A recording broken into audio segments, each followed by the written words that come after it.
Hello, good morning, good afternoon and good evening. Welcome to my vlog. My name is Sam Bowker and I'm super excited that you decided to join me today.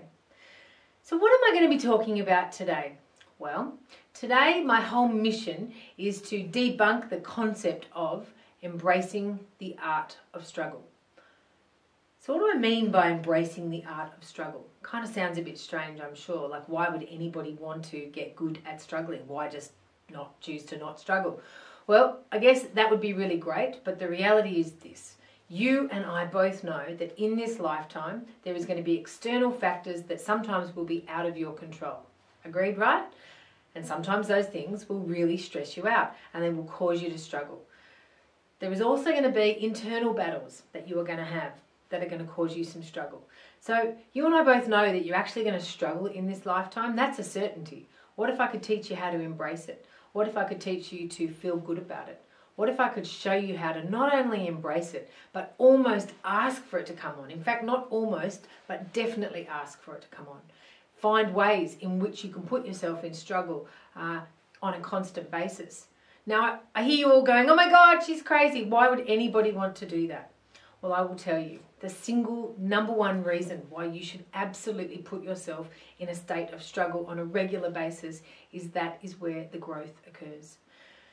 Now, I've kind of had a bit of an inkling about this for some time, and I've been on a bit of a journey and a bit of a search to find other people that can back up this concept, because sometimes I have these crazy ideas in my head, but I don't really understand where they've come from, and I don't really have any theory to back it up. It's just a hypothesis. It's just an idea. It's just a thought. But the reality is that we all tend to avoid struggle. So what happens is we have a world of people that are running away from struggle, and therefore they're not growing. They're not learning. They're not progressing. They're not moving forward. So over the coming weeks, I'm going to be sharing with you a bunch of different people that I've come across that are also on the same path and also are in agreement with the concept of how to embrace that struggle, and also that not only is it worth embracing, but it's worth making your best friend, and it's worth asking for more of it to come on so that you can grow, move forward and progress. So one of the first people I came across whilst I was on this journey to learn how to embrace the struggle and live my best life, live an optimal life, where I'm maxing out in all levels, was a guy called James Lawrence. Now, I saw him on a podcast with Lewis Howes initially, The School of Greatness. And basically, this guy, James Lawrence, he had done some insane stuff. Now, you might have heard of him. He's called the Iron Cowboy. So the Iron Cowboy, as we will now refer to him, he did this insane physical, mental feat. What he did was he did 50 Ironmans in 50 days in 50 states. Let me repeat that again. 50 Ironmans, 50 states, 50 days.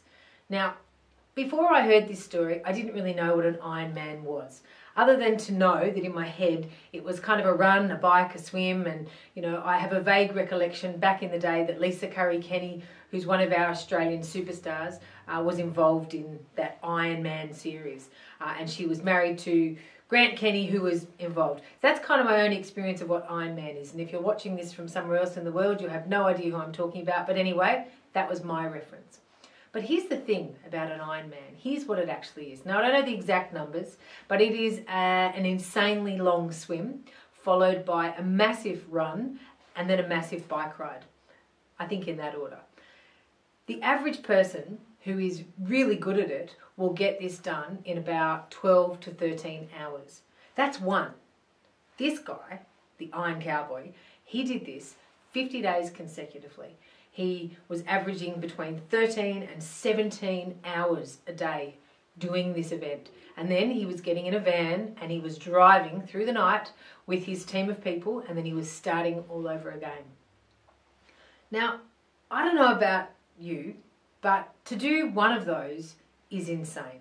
To do two of those 2 days in a row would also be a crazy feat. But this guy did 50. Now, I hear you screaming, why would anybody choose to put themselves through such an intense, full-on, hardcore level of physical activity?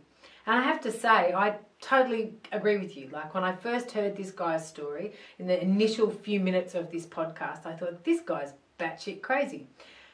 And he probably is, but that's not the point, okay? What he basically did was he decided to change his life. Now, he had had some hard times fall upon him. He was involved, the global financial crisis had wiped him out. And for those of you guys that are young, you probably don't even know what that was. But let's just say about, how long now? I think it was back in 2007. Many people were wiped out financially, and he was one of them. And he had a bunch of kids to raise, and he wanted to change his life, essentially. And so I don't know where he managed to pluck this idea to go and do 50 Ironmans in 50 days. But when you hear him talk now, he talks about the fact that he knew if he did that, that it would profoundly change his life. Now, I don't know whether he set out with the intention of becoming the version of himself that he currently is, but he definitely had an intention of growing. He definitely had an intention of moving forward, progressing, and he had an intention of changing and becoming a better, more impressive version of himself. So I want to talk with you a bit about this guy because I really believe that mental toughness is the key to everything. If we get our mind straight, if we can get our mind in a place where we believe we can achieve things, what our mind believes we can achieve, we will absolutely be able to conceive. We will be able to do anything as long as it starts here. And I think you remember that, story of the little train. I think it was Thomas the Tank Engine. Maybe it wasn't. I don't know. But it was the train, and he was like, I think I can, I think I can, I think I can. I know I can't, I know I can't, I know I can't. And then he finally gets over that hill by, I think I can, I think I can, I think I can, I know I can, I know I can. And I know it sounds a bit crazy, but through this children's story, I mean, the metaphor for life is if you don't believe you can achieve it, you absolutely won't. But if you believe you can, you've absolutely got way more of a shot. So it all starts here. Now, when we talk about our beliefs, beliefs are just stories. Beliefs are things that we hypnotize ourselves into thinking are an absolute truth. And then we run around and we act as if they are the only truth. The thing is that sometimes these truths, they don't serve us. More often than not, they don't. So this guy clearly, 50 Ironmans, 50 days, he had a pretty amazing belief system. He believed he could achieve it. He made a decision that he was going to achieve it. And he decided failure was not an option. Now, he didn't go out there half-cocked and just attempt to do this.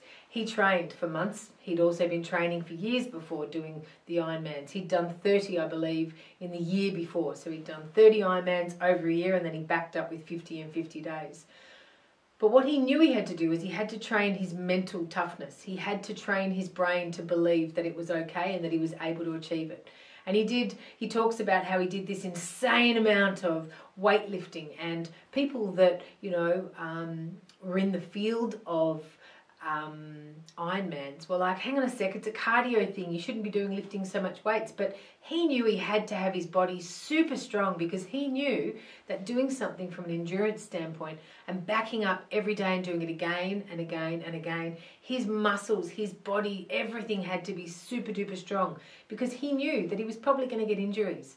And he also knew that he was only going to give his body 4 hours to recover, and then he was going to go out and do it all again. Now, one of the interesting things is he talks about halfway through. He wasn't even halfway through, in fact, and he started realizing his body was craving doing another one. His body would wake up the next day and it was almost like it wanted to get out there and do it because he had made a decision. He told his body that he had to make friends with the pain. It was going to happen whether he liked it or not. And so all of a sudden his body, over this period of time, he said the last 20 of this 50 were his fastest times. Now just take that into account for a moment. Here is a guy who was physically fatigued. He'd done insane physical feats for 30 days, so training 17 hours a day over those 30 days prior, and the last 20 days were his fastest times. So what does that tell you about embracing struggle? Now, there was times within that 50 days he absolutely wanted to quit. He said, in fact, the first 20 odd days he wanted to quit every single day. But he knew that he just had to do it. He just had to put one foot in front of the other, and he had to keep going. Now, one of the things that is amazing about this is that one of the things that stops us from moving forward is fear. And I heard a really great acronym for fear, which is false evidence appearing real. You see, we feel pain in our body, and pain will automatically cause us to go into a space of fear, and more often than not we'll stop. But what he did was he trained his body to understand that he could get through that pain. He trained his body to understand that pain didn't mean stop. Pain just meant that he had to push through, that he had to move forward, and he had to keep going. Now, how many people do you think stop when the pain first kicks in? 95%, yeah? And it wasn't about his physical fitness, it was about his mental fitness. Because his body, he'd done the training. He knew he was going to be in pain. And so he had to make friends with the pain. He had to become besties with the pain. And what he found was that once he trained his body to understand that pain did not mean stop, he was unstoppable. And he moved forward. And now this guy's written a book, he's out there inspiring other people, and he's on a mission to help the planet free themselves from this fear. So I really love it because this guy is absolutely out there living an optimal life, and that's my theme of interest at the moment. And I'm looking at all of the different components that we need to master or make friends with so that we can live an optimal life. And fear is absolutely one of them. So when you want to think about embracing struggle and why would you want to learn that, just remember this one key thing. If you learn to embrace the struggle, if you learn to ask the struggle to come on, then what happens is you are growing. And if you are not growing, my friends, you are dying. You might be standing still and you think, I'll just wait until I've worked it out. But if you are not moving forward, you are dying. Growth is key. Okay, I think that's enough. I think I've rambled on enough. I think it's well worth listening to this guy's podcast. He has a book. His name is James Lawrence. He's the Iron Cowboy. And if there was ever anything you wanted to achieve but you didn't think you could because you weren't physically strong enough or mentally strong enough, here's, I guess, a guy that shows you if you set the course, you make a decision and you do the training, you put in the work, anything is possible. Thanks for joining me again today, guys. I hope you got something from this. And as always, I'd love for you to like and comment in the section below and tell me which was your favourite part of this vlog. Please share it with friends if you think there's someone that might benefit. And I'd love for you to subscribe to my channel so that I can keep you posted with all the cool stuff that I'm up to. As always, do what you want to do, be the best you, live your best life, have a great day. I'll see you soon. Mwah.